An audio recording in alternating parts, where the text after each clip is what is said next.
Alors nous passons à la correction de notre exercice. Voici la correction que j'ai développée. Chose à savoir, je ne possède pas la science infuse comme tous les développeurs.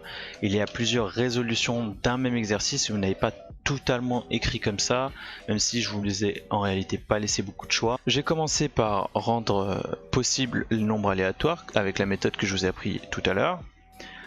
Maintenant, j'ai initialisé mon nombre de juste prix entre 10 000 et 11 000 euros. C'est à ce prix-là que j'estime la voiture que j'imagine pour mon juste prix.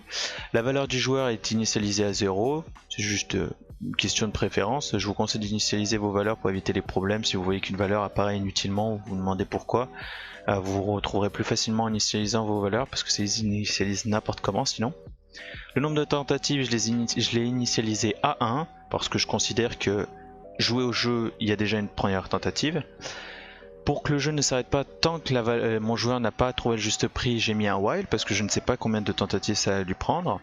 J'ai affiché directement dans mon while deviner le prix de cette voiture. Bien évidemment, je me suis mis une petite ligne de tricheur pour savoir, pour faire des tentatives et hop, faire fonctionner mon programme.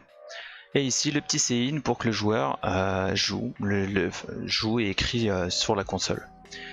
Notre petite condition, si la valeur du joueur est égale à la valeur du juste prix, vous avez trouvé, on vous affiche le nombre de tentatives.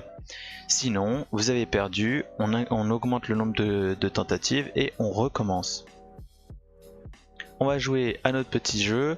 Alors là, je vais mettre que c'est à 10 193. Ah, j'ai perdu. Il faut que je redevine le prix de la voiture.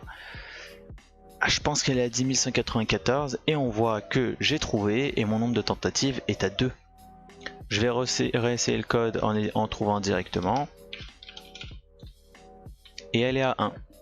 Voici le résultat de votre programme. J'espère que vous avez réussi cet exercice et que cette formation vous a plu. J'ai essayé de la rendre la plus compréhensible et aussi la plus intéressante possible. C'est la fin de cette formation. J'espère qu'elle vous a plu et que ça vous a donné envie d'approfondir vos connaissances dans le C++. Bien évidemment, il y aura de nouvelles formations qui sortiront après celle-ci.